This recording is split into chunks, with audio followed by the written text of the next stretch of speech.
the law prohibits channeling in a wetland, building, farming, but it says unless you have got permission from the authority. Channeling, what is channeling? Digging drainage channels in wetlands to dry the wetland for you to go to grow crops, unless you have written approval from ED of NEMA. So if the ED of NEMA at that time, in his wisdom, found that permitting Starbucks was the right thing, it was right within the law. So you cannot put him at the same footing with somebody who has got no permission. That's number one. Then the second one, which I want to correct, is saying that where was NEMA when people are building? In 2011, if you were in Kampala, the veterans tried to settle in Lubiji. And at that time, I remember the minister was the late Mutagamba and so on. They went and flushed the veterans from Lubiji. There were no settlers there at that time. Lubiji was intact. So these people were in Lubiji, settled there recently. In 2013, we put pillars along the boundary of Lubiji wetland. They removed them, they settled. So they came there. How about in Kalidubi? The same. They settled there, knowing that they were coming to settle in a wetland which boundary was demarcated for them. And two, last day I was talking to my colleagues. Last week I was up country. When I was in Oyam, a train center called Digo, I got some people talking there that the RDC of the district has put pressure on them about digging in wetlands, growing rice. Now they're going to be using the moonlight to plant at night. So we are here, they could be now doing their planting. And now tomorrow they are going to ask us, where were you? We could have been in NBS talking, they are there planting, building houses. And we have 8,613 wetland systems gazetted in the country. Against how many people? NEMA, they are, I don't know what the number is, but in wetlands, we are about 50 also people. Just information. Near Digo, there in Lira, at night, one of the nightclub owners called me that he wants a very powerful lawyer. NEMA has just collected all their music system. And I was very happy in my heart that NEMA is even moving at night. So they are busy collecting, they are controlling sound. I thought of also sharing.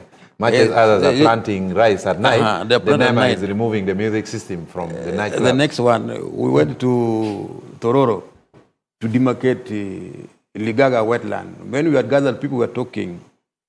One of the local leaders started telling people that my people, when I'm with these people, don't think I'm with them. Me, I'm with you.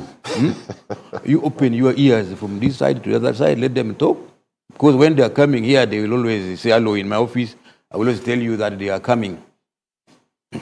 And he didn't know that I would pick. That's the swamp I was referring to. Nelly Gaga. Yes. So, you know that the effort is not being done, but also it is not an easy thing to do. Now you have asked about the extent of wetlands.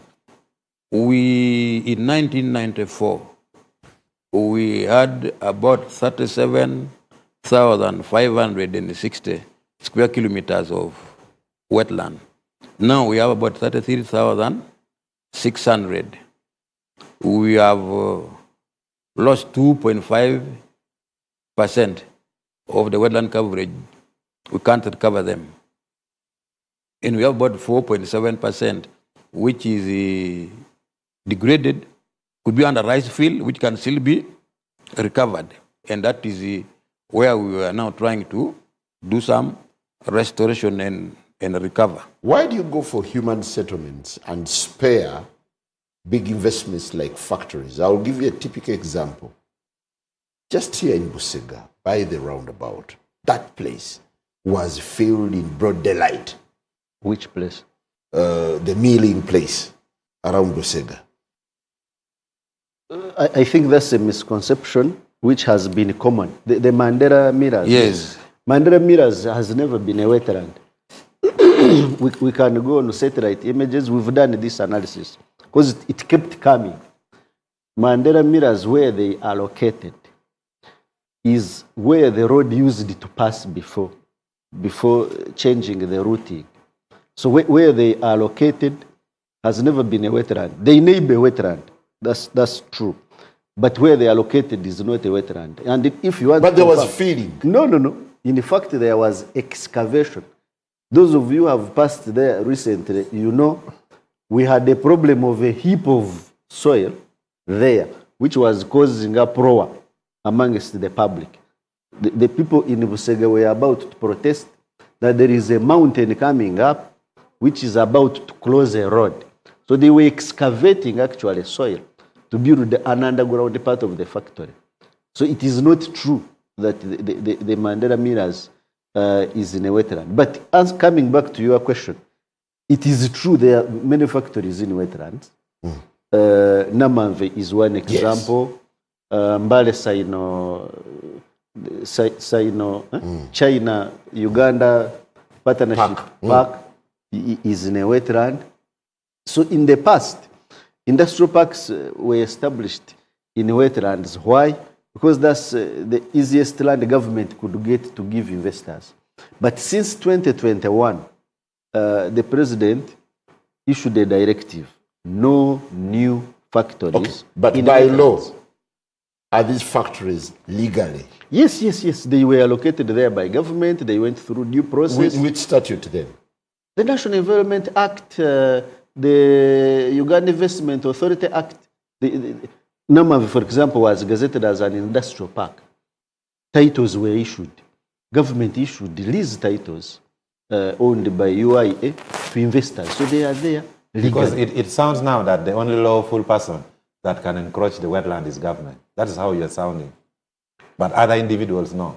No, but we have people who are also using their wetlands legally. We've just talked about Starbucks is not government. The Starbucks we were discussing is not government.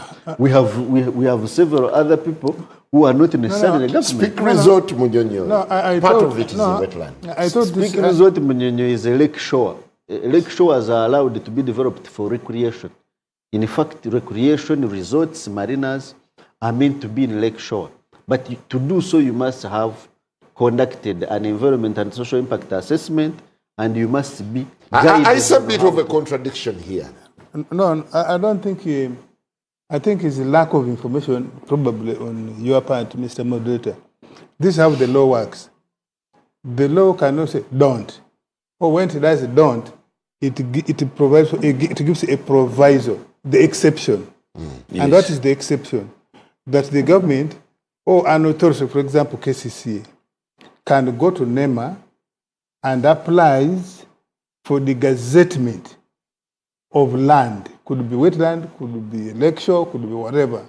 And says, for example, where you have been having a school, KCCA can go to National Environment Authority, Ministry of Lands, Physical Planning, and says, we are applying to remove the school in order to put a business center. Sugarcane. That's allowed in law.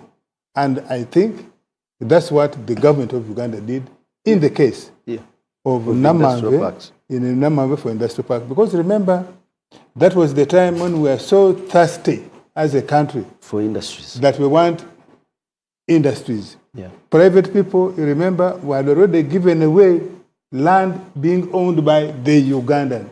If the Ugandan is asking for 1 billion for half an acre of land in Mulanda, I think at that time the government thought it was better. And these double standards, you say... If it is in the law, it can't be double standard. It would be double standard. If it is not in the law, it is not in policy. But if the law allows the government to allow anybody else to apply for land use change, that's perfect in the law. I want to get back to Joseph. Just a bit. I want to get back to Except if you say that there are factories sanctioned by government without changing land use and without following the due process of NEMA, of UIA, and other places. I want